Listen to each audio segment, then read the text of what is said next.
Hi, thank you for joining us on one of the most comprehensive podcasts devoted exclusively to family offices, Family Office World. I'm your host, Ron Diamond, Chairman and CEO of Diamond Wealth. Stay tuned for today's episode. Thrilled to have David Rubenstein as a guest today. David is the co-founder and co-chairman of the Carlyle Group, one of the world's largest and most successful private investment firms. Established in 1987, Carlyle now manages $369 billion from 27 offices around the world. Mr. Rubenstein is chairman of the boards of the John F. Kennedy Center for Performing Arts, the Council on Foreign Relations, and the Economic Club of Washington. Mr. Rubenstein is a leader in the area of patriotic philanthropy, having made transformative gifts for the restoration or repair of the Washington Monument, Lincoln Memorial, and Jefferson Memorial. Mr. Rubenstein has provided the U.S. government long-term loans of his rare copies of the Magna Carta, the Declaration of Independence, the U.S. Constitution, the Bill of Rights, and the Emancipation Proclamation. Mr. Rubenstein is an original signer of the Giving Pledge, the host of the David Rubenstein Show and Bloomberg Wealth with David Rubenstein, and the author of The American Story, How to Lead and the American Experiment. First question, how often do you sleep? Uh, Not enough, but you're supposed to get 8 hours of sleep a night. I get about 5.5 or 6, but I think this is probably going to shorten my lifespan. That's what they tell me, though.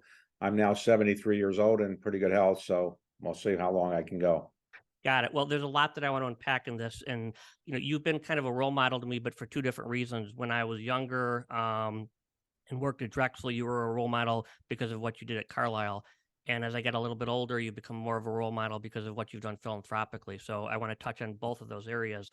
Um, First question I have for you is, what kind of background did you grow up in? I mean, were you wealthy, middle class, and what did your parents do for a living? My parents were blue collar workers. My parents were not college or high school educated. My father dropped out of high school to go into World War II. He came back. He met my mother. They got married at the unseemly young ages of 20 and 17. I was their only child. My father worked in the post office his entire career, so he made a blue collar wage. And I lived in a very modest house in Baltimore, and that was a very segregated area in Baltimore because the Jewish community really lived all in one area. So it was hard to buy a house if you were Jewish in certain non-Jewish areas. So we all lived in kind of a shtetl area. I would say it was not. I'm not saying I was poverty stricken or anything. It was just a blue collar environment, and but it had the advantage that you knew if you're going to get anywhere in life, you had to do it on your own. When you were younger, was being wealthy important to you? I had no interest in money. My parents never had any money. They were always living paycheck to paycheck. There was no role model at the time of people starting private equity firms or hedge funds or tech startups or things like that. So my goal was to be a lawyer, go into government, and basically, if I could ultimately go work at the White House, which I thought was a great thing to do as a government servant. And I had no interest in money. I mean, zero, nothing. That's very interesting. In 1987, you started Carlyle Group, and that was actually one of the first private equity firms. Question is, what did you see in this industry that maybe other people didn't see? Because this was just the beginning. Well, I don't want to claim that I saw things that others didn't see. What I did is I started a private equity firm in Washington. The phrase private equity actually hadn't been invented yet. And we were then called leverage buyout firms or management buyout firms or things like that. I had worked in the White House for President Carter. After we lost the election to Ronald Reagan in 1980, I went back and practiced law, the only skill I had. I'd practiced in New York a few years before I went to work in the White House. And I realized I wasn't a good lawyer. My clients agreed with that. Nobody thought I was going to be Clarence Darrow or Edward Bennett Williams. And so I decided that if you're not really good at something, you should try something else. And so I decided to start the first investment firm of its type in Washington. At the time, I didn't really know what I was doing. Later, I came up with the idea of building a multidiscipline firm, which was novel at the time. A buyout firm, a venture firm, a growth capital firm, a debt firm, have all those different things in one firm with different funds and different people managing, and then to globalize it. So we would have funds in Europe, Asia, Japan, Latin America, and so forth. So we were one of the first that came up with the idea of doing many things more than buyouts and doing them outside the United States as well. Did you have any clue on how big this industry or Carlyle, in fact, would become? It's tempting to say, yes, I knew all along, but the truth is I had no clue at all. When I started Carlisle and I negotiated the original lease, I said I only want 6,000 square feet. I'm never going to get bigger than that. And they basically said, well, you have some spare, you have an option for additional space. I said, I don't want the option. Take it out of the lease. I'm never going to grow more than 6,000 square feet. So I had no clue. I wish I could say I did, but I did not. So, what were the drivers that caused private equity to explode in the last 2 decades, just from a macro Well, it's standpoint? clearly the charm and good looks of the founders. I think without the handsome people that have started private equity firms, they wouldn't have grown. Now, actually, the rates of return turned out to be better than anything else one could legally do with their money on a consistent basis. So, if over 100 years or so, the S&P 500 would go up on average about 6% a year, private equity on average was probably going up in the double-digit range. So it depends on the type of private equity, but somewhere, let's say 15 to 20% per annum. And so if you're getting 15 to 20% per annum on average, compared to the stock market of 6% or so on average, you can attract a lot of money. How much bigger is private equity going to become in the next decade, in your opinion? Well, remember, 2/3 of all private equity dollars are now invested in Western Europe, the United States, Japan, Australia, and Canada, so-called developed countries. So the emerging markets are still relatively unscratched. There is a private equity, of course, in India and China and Brazil, but compared to the United States, it's relatively modest in size.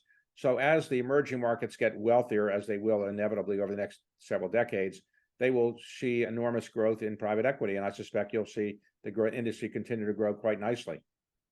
Now, you've done extraordinarily well in private equity, and then a little while ago, you just started to start a family office. Why did you start a family office? Well, as I got older, I realized that many of my peers had started family offices, and I began to look into it. And I realized that there are certain things that you can't really do in your own private equity firm, and certain things you can do in a family office. I also had to be clear that I couldn't really be involved directly in the family office because I have affiliate relationships with Carlyle. So as long as I'm on the investment committee of Carlyle, I can't legally be involved in investing in the family office. But I hired a team of people and ask them to go invest in areas that Carlyle was not doing, so I would diversify more. And all the deals have to be approved by Carlyle. So I wanted to do this as a diversification. Also, I wanted to involve my children in some of the things I was doing, and now they all have their own private equity firms, which I've capitalized a bit, though they've raised money from outsiders as well. And then I can talk with them more about things than I probably did when they were younger, because we're all investing in private equity now. So, when you start a family office, there's roughly 17,000 family offices throughout the world, controlling roughly $10 trillion. And then you've got 65 trillion coming downstream from the baby boomers, the next gen, in the next 15 years. So this market, the family office market, will be larger than private equity and venture capital combined. Question for you is, in your opinion, and there is no right answer, how much money do you need to have a family office if you're going to invest in the private markets? Well, the definition of family office is variable. Some people will say they have a family office when they've got $5 million under management. Yep. And some people will say they have a family office and they've got 2 or 3 or 4 or $5 to $6 billion under management. Family office can be what you want it to be. It doesn't mean only investing. As you know, family offices can manage real estate. They can manage intergenerational problems, trusts and estates. They can do public equities, private equities, real estate, a whole variety of things. In my own case, my family office tends to do alternative investments because that's what I generally know and most comfortable with. And we don't really do public equities or things like that, but you can do all those things. The interesting thing about the phrase family office is that people seem to like it. In other words, if I tell you I'm in private equity, some people might, scrunch their face and say, geez, aren't those people ruining the environment or not paying their taxes and so forth?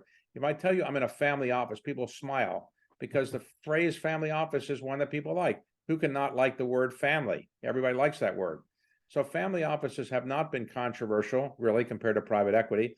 And so I really enjoy my for efforts to help build a family office. And I expect at some point I'll spend much more time at it. So, in your opinion, Private equity and venture capital disrupted the public markets in the early 80s. It was a better model. 2% covers the overhead, 20% I only make money. If you make money, you don't have to report to a guy like me. I used to run a hedge fund every 90 days. So I get that. In your opinion, are family offices going to disrupt private equity just like private equity disrupted the public markets in the early 80s? And the reason I'm asking the question is because they have something called patient capital. Yeah. It's disrupting it in a different way. Before private equity and alternatives came along, you essentially had three things you would do with your money if you were investing it. You put it in traditional real estate, very traditional core real estate.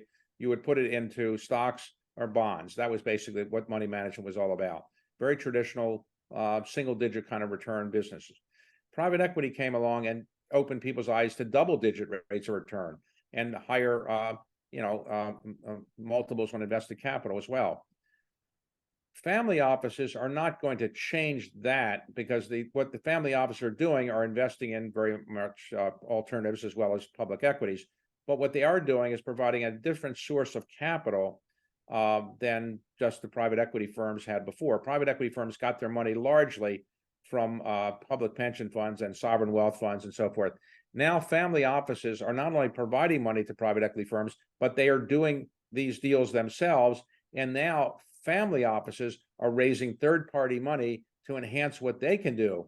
So I would not be surprised if in 5 or 10 years from now, there'll be some family offices that'll be as well known as Blackstone or Carlyle or KKR, because they will have accumulated lots of money. Now, what's the difference between a family office in that context and a private equity firm? Well, the family will probably be a disproportionately large investor and probably more patient capital than private equity firms. Got it. So how do family offices as an industry is a very fragmented, very siloed, and very inefficient industry in general. I think the statistics are 25% make it to the second gen, 10 to the third, and 5 to the fourth. What do you do? How do you network with other family offices, or do you network with other family offices? Well, I have a team of people in my own family office that does that more than I do. But they do speak at family office conferences, and I do from time to time do that as well. But remember, very often the people that I know who've built large private equity firms now have their family offices. So when I'm talking to some of the leaders of the private equity world, I'm also talking to leaders of family offices. Now, I think that the family offices have been around for quite a while, but they've come into their own recently as more and more people have gotten wealthy and want to diversify from their core business that made them wealthy. And so I think Europe has had family offices probably longer than America. Of course, there was the Rockefeller family office for a long time and other well-known families like that. But where people have really built their family offices out in the United States has been, I think, in the last 10 years or so, a dramatic increase in family offices compared to Europe, where there have been family offices for quite some time, whatever they call them. And I think Asia is beginning to do family offices as well. And so as wealth has accumulated, people wanted to, make sure they have more control over where it gets invested. And you see more and more so-called family offices. Yeah, 68% of family offices started since 2000, and half of those started since the crash. So it is a relatively new phenomenon. I want to touch now on something that's obviously super important to you, and has become more important to me, and that's philanthropy. Um, I guess first question is, why is philanthropy so important to you? Well, I came from very modest circumstances. I'm not sure in some other country, somebody with my last name and came with from modest roots would have been able to, acquire the kind of wealth that I've been able to acquire. And so I do feel an obligation to give back to the country and also to society. I also recognize as I get older that I can't be buried with the money, and the pharaohs tried to be buried with their wealth. There's no evidence that's a great idea. And so when you get to a certain point in life, you either decide you're going to die with the money and let your executor dish it out, and hopefully you'll be watching from somewhere, or you decide to give it away while you're alive. And when you're alive, if you're giving it away, you have to either give it away typically to philanthropic organizations or your family. And I try to have a mix of giving my children some money now, but also giving away a fair amount of money to philanthropic organizations. And I like to remind people that philanthropy is a word derived from an ancient Greek word that means loving humanity. It doesn't mean people writing checks to organizations. So you can love humanity with giving your time and your energy and your ideas, not just your money. Now, clearly, organizations like money, but really volunteering and giving your time is very valuable. In my own case, I try to be chair of, not chair, but I have become the chair of a number of boards, and I try to get involved on the boards, and I try to give my time as well as my money. I ultimately hope to give away all of my money, and I was an original signer of the Giving Pledge, as you pointed out, and I've given away, a lot of money already. Okay. On March 13th, 2014, you bought the Magna Carta for $21.3 million, and you did it because you were worried that the document would be whisked away into other people's outsiders' hands outside of the US. I guess the first question is, let's assume one wants to buy the Magna Carta. Who does one call? How does that process start? Well, it turns out there are 17 extant copies of the Magna Carta. There were different versions of them. The 1215 version that we're all familiar with from our school days never went into effect. It was abrogated within 2 weeks by King John. The only one that actually went into effect was one that was from 1297.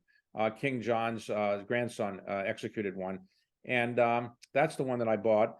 Of the 17 extant copies, only one is in private hands. It was in a private family in England's hands for about 500 years. They sold it to Ross Perot in the early 1980s. He put it up for sale at Sotheby's, and I happened to be at Sotheby's the day before. They told me it was likely to go to somebody from outside the United States, and I recognized the Magna Carta was an inspiration for our own Declaration of Independence.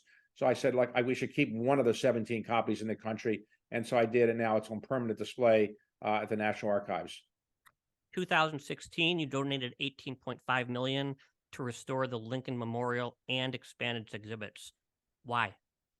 The Lincoln Memorial is the most visited memorial in the United States and the most visited site in Washington, D.C. as a tourist site. It's a little run down a little bit. I would say it's not as well maintained as maybe it should be in some cases because there hasn't been enough money. But what I mostly wanted to do is I wanted to make it more of an educational center. So under the Lincoln Memorial, there's an enormous amount of space that is available. And therefore, we're building an underground education center. So when you go to visit the Lincoln Memorial, you just don't see this gigantic sitting Lincoln, but you actually can go under the memorial and you'll be able to get into education classrooms and learn much more about Lincoln than is currently the case. So since 2013, you've donated millions of dollars to organizations that repair and upgrade historic monuments such as the Washington Monument, Monticello, etc. Right. Why? Well, the human brain has not yet evolved to the point where you see something on a computer slide, it's the same as seeing it in person. So if you visit the Washington Monument, the Lincoln Memorial, the Jefferson Memorial, Monticello, and so forth, you actually visit them, you'll probably learn much more about American history than if you just see a computer slide of those things and you push a button, you go on the next computer slide picture. So my theory is that if you can make these buildings more attractive, people will go there. If you go there, they'll learn more about American history. The theory of representative democracy is that it works if you have an informed citizenry. Sadly, our citizenry is not as informed as it used to be about civics, how our government works, and about American history. So this is my small part towards trying to help get people more educated about American history and civics, and hopefully it'll have some impact at some point. Now, you've also written 3 New York Times bestselling books, How to Lead, The American Experience, and The American Story. Why did you decide to write your new book, How to Invest? Well, investing is a subject that I've been involved with for some 35 years now. And so I know a lot of the leading people in the investing world. I thought I could get interviews with them. And then I thought I could give my own views on investing. I don't claim to be a great investor or Warren Buffett or anything like that, but I have gone through a lot of things over 35 years. I thought I'd try to give people my own perspectives. And maybe it was designed really for the average person, you're not going to become Warren Buffett by reading this book, just like you're not going to be Tiger Woods by reading a book on how to play golf. But I thought I could give the average person some ideas about what to do with their money and hopefully inspire younger people to go into the profession, because I think the profession is a really important profession. By allocating capital in the correct way, you can really help this country. For example, the venture capitalists that funded Moderna, they really helped create a company that created a vaccine that saved the lives of many people, including myself, probably. So I do a podcast because I love doing it. You also do a podcast. Why? Well, I guess I am very intellectually curious. My mother would say when I was growing up, don't ask all of our guests questions so much. Don't be a yenta. Don't have to know everything. And so yenta is a Yiddish word for, I guess, somebody who wants to know everything. And so I guess I'm intellectually curious and I always like to learn more. And so I guess I find it fun to interview people and ask questions. And so it's been, because of technology, it's easier to do than it used to be. Interestingly, the format that I'm talking about, the interview format, the podcast format, what you're engaged with me now is a relatively new format. We have no interviews of George Washington. There are no interviews of Abraham Lincoln. There are no interviews of Charlemagne or Cleopatra. It's sad because we don't really know what they thought. I wish we could find a way to go back and do interviews with them. But it's interesting how people like to hear other people's views on things, particularly questions that people have themselves been asked themselves. Why are people doing certain things? People like to hear about other people, how they motivate themselves to do things. And I think the podcast format, the interview format helps. And so my books tend to be ones where I distill interviews that I've done and then summarize them a bit. Well, you've done incredible, obviously, from both a business standpoint and a philanthropic standpoint, and you've accomplished so much. One question that I want to ask you is, of everything you've done, what are you most grateful for? Well, I guess I'm grateful that my parents lived to see me achieve something. I'm their only child. My parents lived to be 85 and 86 respectively. So I'm glad that they could see I accomplished something and they did a good job, I guess you could say, in helping to raise me. And I'm glad my own children are now at the age where I can see what they're doing. And so that's probably, most people's legacies are probably, their children, if they have children. But I'm glad that generally people think I've been a productive citizen. I'm trying to give back to the country. And so that's all I really ask for, that people So, think that I've done something useful with my life. well, I think that's kind of an understatement. But so, how do you raise hardworking children and not entitled? I mean, your kids, look, of your stature, it's very easy for kids just to say, Right. "Dad's rich," and take their foot Yes. off the gas pedal. What As did you do? the hardest thing in the world to do is probably raising children. Yeah, Um, yeah. and if you're from a wealthy family, it's even harder because you have a tendency to give too much money to your kids, make it easy for them. So I tried to be a role model by working hard, showing that while I'm away from the home a bit, I wasn't there all the time. By working hard, I was trying to build something. And by giving away money, I was trying to say to my children, you should try to do something as well to give back to society. All of my children chose to go to business school and chose to get into private equity. Maybe that's because of my influence, or maybe not. I don't know. But I think they've all achieved something that's useful. But obviously, there are many families that have produced very, very successful children who are also from wealthy backgrounds. It's challenging, though. You often see, as you allude to, people who come from wealthy families, the children of those families can basically do nothing with their life. And very often you see that, sadly. If you're 25 years old now, let's just say you just graduated college, what would you do for a living? Well, today, I obviously know more about the investment world than I did, and I probably would have joined it earlier and probably wouldn't have practiced law because I like the investment world. But I would like to do public service. I served for 4 years in the Carter White House, but I wouldn't say that anybody thought that my service was so wonderful. We got inflation to very high levels and so forth. So I probably would like to go into public service in some way. That's what I probably would do for a while. I tell people, try to do some public service work, but early in your career or later in your career. It's harder to do it in the middle of your career as you're building your private sector career. So if you had a do-over, what would you do differently?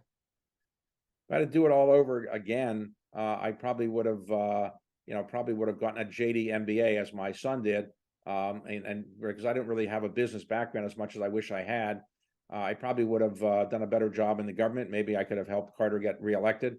I wish I had not practiced law that much because I wasn't that good at it, and probably wish I had started my firm earlier. But overall, I'm reasonably happy with where I am in life, and now my greatest goal is to stay alive. As you know, when you get to a certain age, people tend to get sick and ill. And I'm always reading about friends of mine who are younger than me or often don't survive. So I'm trying to stay healthy. You're obviously a role model to generations of people. What advice do you have for college kids today who want to become successful, whatever that means Right. to them? Well, study in college things you're interested in and not what you think is going to help you get a job. I don't really care what people major in when I'm hiring them. It's whether they do well in it and they really enjoy it. But learn how to write well, learn how to write in the language so that you can express yourself, learn how to talk orally, learn how to make a speech, learn how to get along with other people, learn how to accept defeat, and also how to share the credit, but also to take the blame. Those are things I think people should really learn. You're obviously extremely patriotic.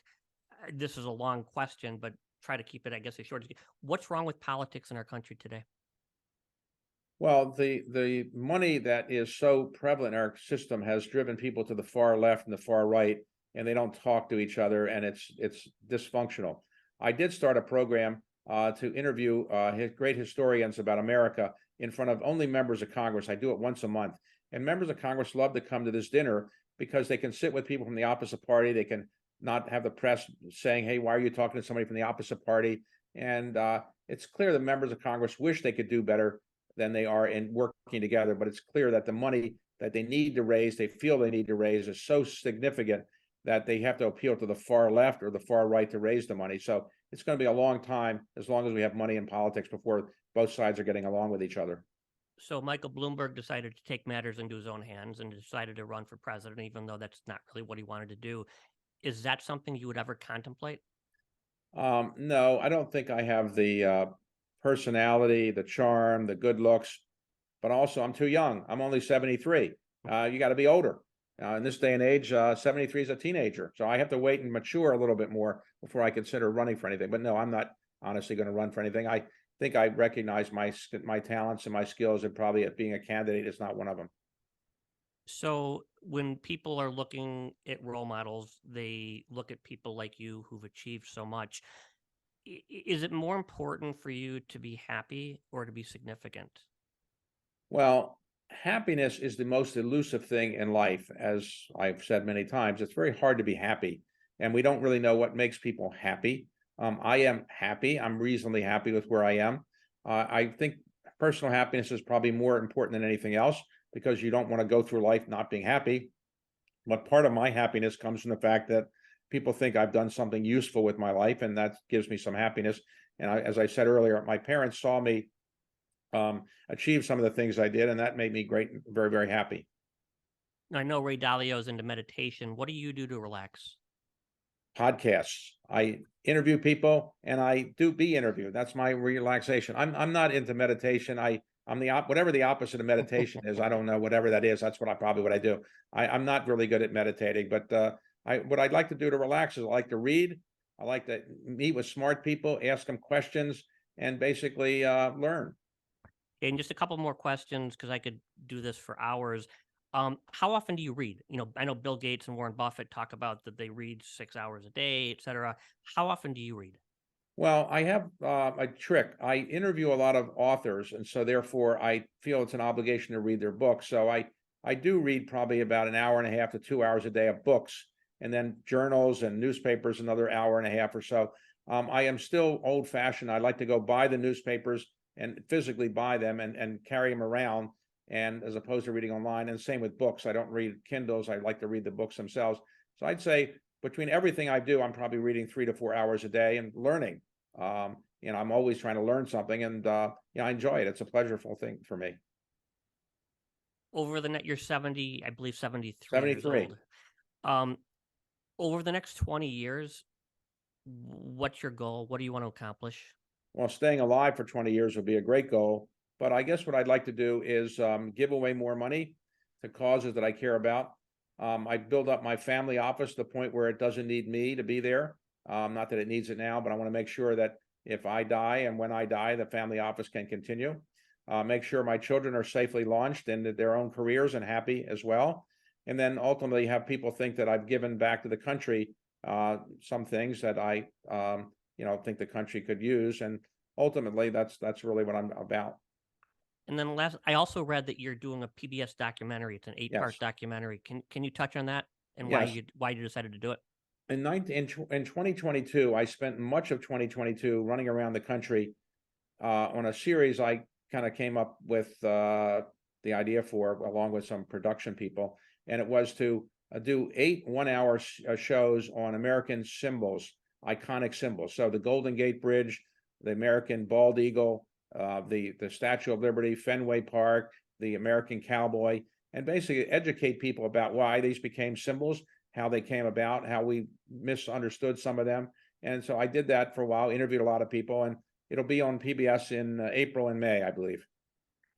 Last question I have for you is, my first boss was Michael Milken, and Michael Milken, as you know, has developed prostate cancer and did more for the cure of prostate cancer than anybody. And then you look at what Bill Gates did with vaccines; he probably did more than the U.S. government. Kind of one of my North Stars, and I want to hear how you think about this.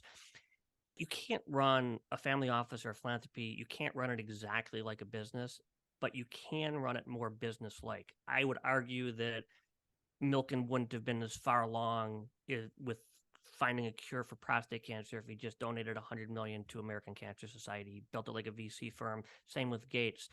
Question for you is, how do you combine the business skills, which are innate that you have, but to solve these real world problems?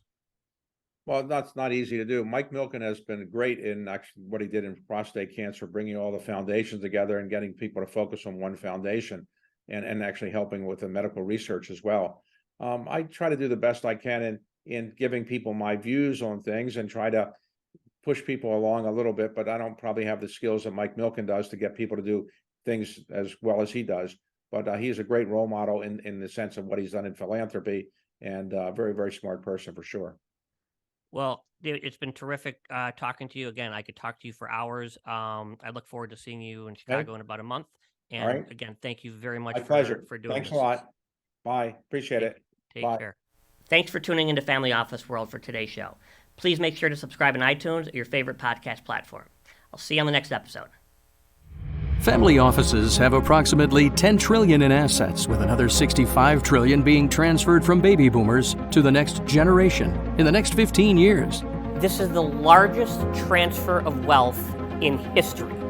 Family offices will soon control more money than the entire private equity and venture capital industries combined. The family office world is going to disrupt the way in which funds are raised. The world is changing so rapidly, so quickly. If you look at my generation versus my children's, there's been a bigger change, in my opinion, than any generation, including the Industrial Revolution. We are only in the second inning in the evolution of family offices. Every high-end service provider is trying to break into the lucrative family office market, mostly with limited success. Let Ron Diamond, one of the industry's most sought-after advisors, show you how he and his team have been able to navigate the family office landscape while developing meaningful relationships. I was giving a lecture, a keynote at Stanford about 2 years ago, and I had $5 billion families on the stage. And I asked each one of them, I said, what's a family office and why did you create it? And I had 5 completely different answers. And nobody was wrong or nobody was right. But that's kind of where this industry is. Only 25% of family offices make it to the second generation. 10 make it to the third, and 5 make it to the fourth. So the model doesn't work. Here's what we need to do. We need to come together as a community and share best practices. Representing over 100 family offices, from 250 million to 30 billion, Diamond Wealth has curated a community of family offices to collaborate and share best practices. We are now ready to share that thought leadership with service providers everywhere. We are at a tipping point, and there is no better guide into the world of family offices than Diamond Wealth.